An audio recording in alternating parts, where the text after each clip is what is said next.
I'm going to preview the Baylor at West Virginia football game, which will be played on November 16th at 3 p.m. Central Time on espn2. And as of this recording, Baylor is actually favored in this game by 2.5 points. And I'm going to make mention right now. I will put the outlook on West Virginia football in the description below so y'all could see it. And I apologize for looking down because I cannot memorize all this stuff. Now, offensively, they have allowed 48 tackles for loss, 16 sacks, 10 interceptions, and 3 fumbles. And most of those were by Garrett Green. On the interceptions part, they averaged 29 points per game, 190 rushing yards per game, 198.44 passing yards per game. So as you can tell, they're balanced offensively. And the run game stuff has occurred because of Garrett Green's running ability. So, just to let you know, time possession, 30 minutes, 53 seconds, 48 for 119 on third down, 17 for 27 on fourth down, 195 first downs. They run like a spread offense. They allow 27 pass breakups and 13 quarterback hurries, allowed a block kick.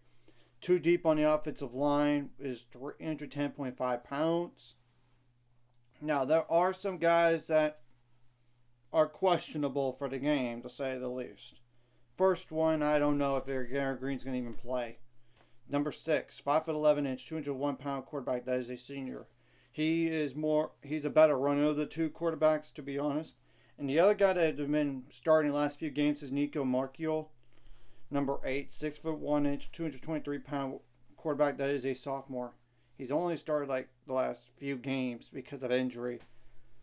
And all this. Supposedly Garrett Green might have a concussion or upper body concussion, so we'll see about that. But the best running back is Jaheim White, without a shadow of a doubt.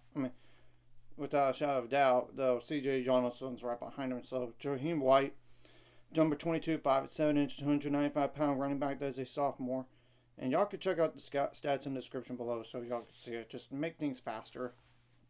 Now, CJ Donaldson, he did not get a lot of carries last week. I don't know why. Maybe something's lingering. I don't know. Number 4, 6'2", 238 pound running back. That is a junior.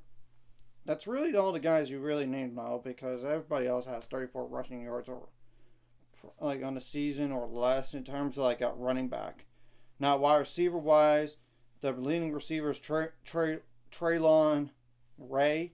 Number 7, 6'1", 195 pound wide receiver. That is a sophomore. Now, Hudson Clement is another guy to keep an eye on, but he is questionable. Like number 3, 6'1", 198 pound wide receiver. That is a sophomore. The tight end Cole Taylor is a really valuable target. Number 87, 6'7", 255 pound tight end as a senior. Then is Rodney Gallagher, number 24, 5'10", 178 pound wide receiver. That is a freshman. He can run the ball too, based on his running attempts. And then Johnston Robertson, number 2, 6'4", 218 pound wide receiver. That is a senior. Like I will mention that Jane Bray supposedly is out for the game. And not really anything there. Traylon Davis, I might as well go over him. Number 81, 6'3", 265 pound tight end as a junior. And this Preston Fox, number 29, 5'10", 191 pound wide receiver as a junior. That's all you got as you really need to know. And all this. Now, defensively, they allow almost 28 points per game. 27.89. The 187 first downs, they run a multiple defense. 125.4 rushing yards per game allowed, but that number is a little misleading when you look at certain games like against Penn State, Kansas. I know Kansas State was not a ton, but they got 4 yards per carry. As well as last week, take away the sacks, and they would have 187 yards rushing from Cincinnati allowed. So they're gettable on the ground. And they do allow 263 passing yards per game, though. So that's one of the worst in the Big 12. That's an area to exploit. I mean, 52 tackles for loss and 18 sacks, so a little bit better on the defensive line in the last few games. Let's just be honest. 20 pass breakups and 28 quarterback hurries. They only have 4 interceptions, 5 fumbles, but I will make mention that they did force 3 turnovers last week, which led to 17 points, a pick 6, and a backward lateral pass that went for a touchdown, and as well as like a fumble recovery by West Virginia to get them a field goal. So without the late turnover there at the very end on the lateral for a backward lateral for a touchdown, or even that pick 6, the game would be tied. I'm just telling the truth. Now 51 for 112 on third down, which is not a good thing. Almost 46%. 11 for 17 on fourth down even, so they're not even good on fourth down defense. 29 minutes, 7 seconds allowed time possession. The defensive line 2 deep. White is 280.75 pounds at 2 deep. A nose tackle and defensive tackle 297.25 pounds. Now defensive end is 264.25 pounds. Now what are some guys to keep an eye on? And I know there are some secondary injuries and all this, so I'm not, when it gets to that point of a player, I'm not even going to mention their names. Okay, the first player is Josiah Trotter, number 40, 6'2", 238-pound linebacker. That's a freshman. Anthony Wilson, number 12, 5'9", 199-pound safety. That's a senior. Trey Latham, number 4, 6'1", 226-pound linebacker. That is a sophomore. Tyron Bradley, number 8, 6'2", 255-pound linebacker. That is a junior. Fortuna Malba, number 54, 6'4", 306-pound defensive lineman. That is a senior. Garrett Hollis Jr., number 1, 6'1", 201-pound CB. That is a senior. And I'm going to make mention too, while I'm not going through these names, he did fire the defensive coordinator in the bye week. So there's somebody else taking over. Okay.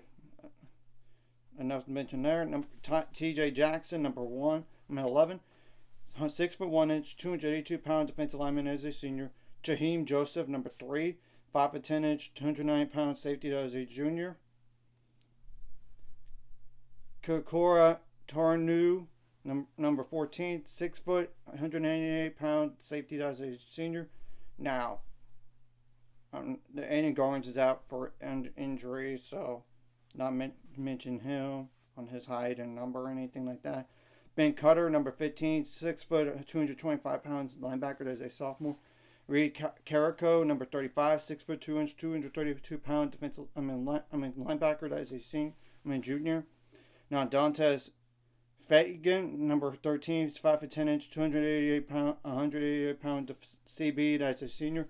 Now Ty French is a guy that I recall because Baylor tried to target this guy out of the transfer portal, and some of you guys might know that too. Number 47, 6 foot 1 inch, 225-pound linebacker. That is a senior.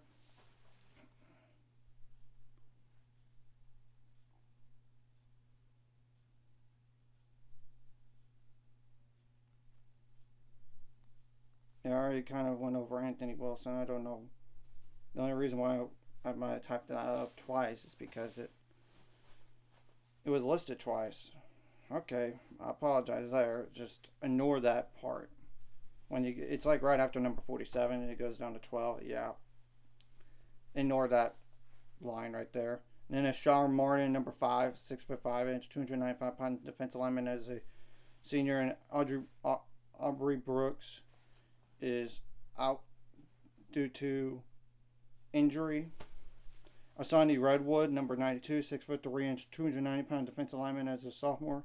Hammond and Russell IV, number 99, 6'3", 308-pound defensive lineman as a sophomore. Nate Gabriel, number 69, 6'3", 315-pound defensive lineman as a freshman. Might as well go like TJ Crandall, number 23, 6 foot, 181-pound CB as a sophomore, and Caden Beiser, number 36, 6 foot, 232-pound linebacker as a junior. And there's Derek Barlitz, Number 87, 6'1", 258-pound defensive lineman as a sophomore. The only reason why I'm mentioning that is because you get a rotate guys. And you should honestly rotate guys. Now, Terry Simmons, number 45, is the next player to keep on. 6'2", 250-pound defensive lineman as a senior. And I'm not going to even mention one other guy, a defensive lineman, because he's out for the year, supposedly. And that's it. And then there's two other defensive linemen I'm really going to go over. And I know they haven't played a lot of games, but still, it's important to note those guys in case they do play. Is Mekhi Byerson, number 94, 6'4", 270-pound defensive lineman as a freshman, and Elijah Kinsler, number 97, 6'3", 260-pound defensive lineman as a freshman. I will say they have done fake punts before because there's two different punters that have a rushing attempt, by the way. And really the second guy I'm not even gonna mention, he has not punted the ball one time this year. It was like a fake field goal and they got a touchdown out of it. Or something, just to let y'all know. Oliver Straw, number 41, 6'2", 214-pound punter as a junior. Michael Hayes is their normal kicker, number 22, 5'9", 185-pound kicker as a senior. So that's really all the guys you need to know. And I'm going to say this across the board. You cannot let what happened in the past, like in terms of, oh, we never won there before, we're not going to do this. You got to ignore that. This is a whole different ball game. I mean, and there's always the first time for anything anyway.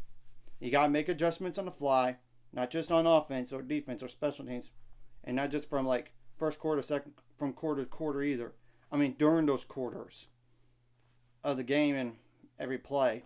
And the officiate may be questionable. It's only human nature. You just got to ignore it and move on and be more mentally tougher team and make plays to win. And I get there might be some times in the game that you lose your cool. Don't try to.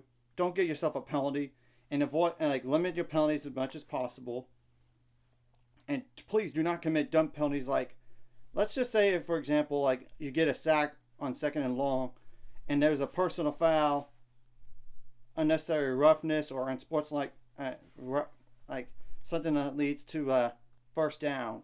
You don't want to do that, especially on 3rd down and 4th down even. Don't rough the kicker or run into the kicker.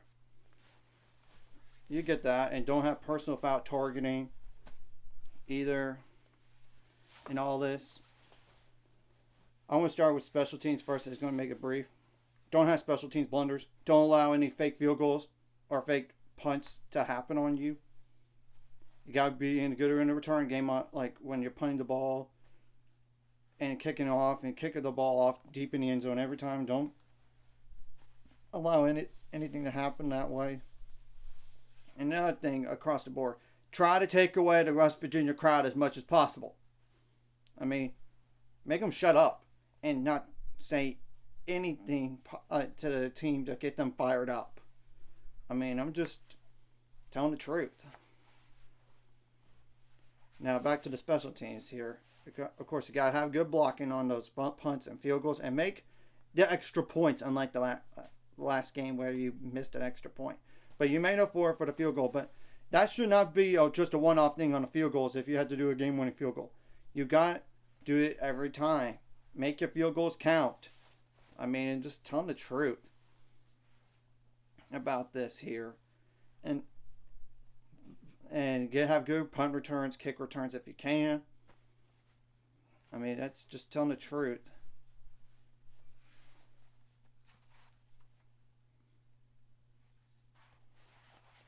And another thing across the board, don't be intimidated by the crowd or the West Virginia players. Just don't be.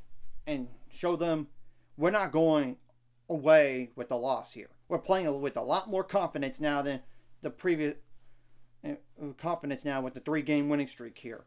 And both of these teams are 5-4, and Baylor's 3-3 in the Big 12, while West Virginia's 4-2 in the Big 12. And they technically still have a shot to make the Big 12 title game. West Virginia does, but it takes a lot of chaos. And Baylor does too, but it's very slim on both chances. So really, it's more like for bowl eligibility here. Which one's going to get it first? Now, I want to start with the defense. I do not know if Garrett Green is going to even play in this game. And Neil Brown said as much. They're going to just wait and see. And supposedly he's in practice as of right now in 11 on 11. We'll see if he plays. I would dare to say you got to shut down the run. If Garrett Green's in the game, you got to try to shut it down while being okay with not giving up big plays on the run game or even in the passing game. You got to be better on pass defense the last few weeks. And not, of course, like penalties across the board too. I mean, you just can't commit dumb ones. Like personal foul, roughing the passer, personal foul targeting. I mean, in sports like conduct, we don't want to do that. I'm just saying. And get pressure on the quarterback. If Nico's in the game, I think it bodes well, but better for Baylor. Nico is not as good of a runner when compared to Garrett Green. I mean, it's just telling the truth when you think about it. I get Nico still has that running ability, but he's not as good as Garrett. I mean, and it's just telling the truth and make it difficult for those wide receivers to catch passes. And if you can make a play on the ball like a interception, that'd be great. And pass breakups. And if you can't get to the quarterback, bat the ball down at the line of scrimmage, or even bat the ball down. Period. Obviously, if you could force a fumble, that would be huge. And force turnovers, create havoc plays. Now, one last thing across the board. This is a revenge game for Baylor. Baylor let West Virginia come back last year in the last minute. You should have revenge on your mind. And you didn't have a lot to play for back then. Now you do. I mean, now you have more to play for this year than last time against West Virginia. I mean, I'm just telling the truth. Okay, now, on the offensive side of the ball. If Baylor could get 150 yards rushing or more, like even above 200 yards, I think they're going to be in really good position. And you should be able to exploit the pass defense as long as you don't turn the ball over. And that's one thing you got to do. Don't turn the ball over. Don't let havoc plays that happen. You got to be good on blocking. I mean, run blocking and pass blocking. Across the board. You got to have good decision making at quarterback, obviously. And you got to make those contested catches. Whether it's like a 50-50 ball or really, like in the air, you got to jump in and try to get that ball. Or it's like a screenplay or a slant or an out route. You get the whole point, or even like an in route. You get the whole point here. You got to have your playmakers show up for this game. And this offense has improved since the bye week, as you could tell, on running the ball. They moved Sidney Fugar from guard to tackle. This is an upgrade on defensive line, technically, than the last few weeks. But I would dare to say, look at the game against Penn State, Cincinnati, if you take away those sacks, Kansas, even Kansas State. I know Kansas State didn't run like a wild on them, but they did get 4 yards of carry and just exploited them through the air. I mean, and you got to win. If you have a wide open pass, like you could catch the ball and get some yards off after the catch and yards after contact. Of course, you got to protect the ball as much as possible. Don't fumble. And another thing on defense, you got to limit the big plays and yards after catch as much as possible, and limit the points on turnovers. And if obviously force turnovers, the offense needs to have points on turnovers, and that's literally why that West Virginia won that last football game, is because of the points on turnovers difference. That was the difference. They were outgained in football game by 188 yards. I mean, I'm just telling the truth. And Nico only made 9 passes out of 15 last week, and they didn't run the ball that good. I mean, 92 yards rushing. If we could just stop the run, and Nico's the quarterback, make him beat you through the air, though. You got to be careful. I mean, not allowing big plays or make it hard on him to get those completions as much as possible. especially over the middle or even down the sideline for deep plays. You get the whole point. And if you're going to allow anything, and you got to tackle better than the last few weeks too. I'm just telling the truth and everything. And it just seems weird that West Virginia's only won 2 home games this year. Albany, you pay to beat them. And they did, easily. Now, the other game is Kansas. Kansas is not that good. I know they have played a lot of close games, but at the end of the day, you're as good as your own record. I mean, I'm just telling the truth. And West Virginia has had a few games that were close that they resulted in wins. And I know Baylor's had games that were close, like Colorado and BYU, that resulted in losses. But they finally won a close game against TCU last time out. And Baylor's healthier. And I know this for a fact. Dominic Richardson is no longer on the team for Baylor. But honestly, he was not getting that many carries. We'll see about some of the other guys in the past that we're not even sure about. Like Jarquez Evans, Kendrick Simpkins. We'll see about those guys. That's on defense. The defensive side of the ball. And honestly, Sawyer Robertson is now the starting quarterback no matter what. But I just don't know if DeQuan Finn is really going to play again. And hopefully he doesn't need to because Sawyer's healthy. And even if DeQuan is not healthy, then it goes back to Nate Bennett, a true freshman. And you're going to try to redshirt that guy if you can.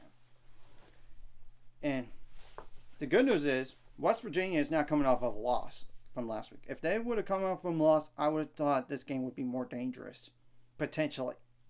Because you don't want to play an angry team coming off of a loss more than anything else. And all this. Let's go out there, give it our best shot, and show them West Virginia Mountaineers and their fans we could finally win in football in Morgantown.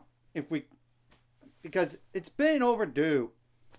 We've had some close games, and we just not been able to close them.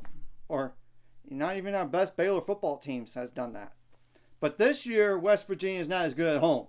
This is a gettable game. Let's just be honest. And I know West Virginia is thinking to say, oh, this is a gettable game too. It is for them, I know, because of Baylor pass defense. But Baylor's defense, they have improved since the bye week, and even their offense has improved. This is not like it was before the first bye week. I mean, this is just telling the truth.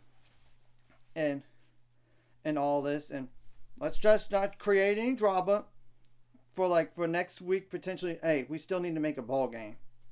Let's just do it this week and get the monkey off our backs and show people that, hey, we could finally win in Morgantown. So, anyways, if you like this content, hit the like and subscribe button. And see you guys later on the road to 7 subscribers. Course ultimate goal.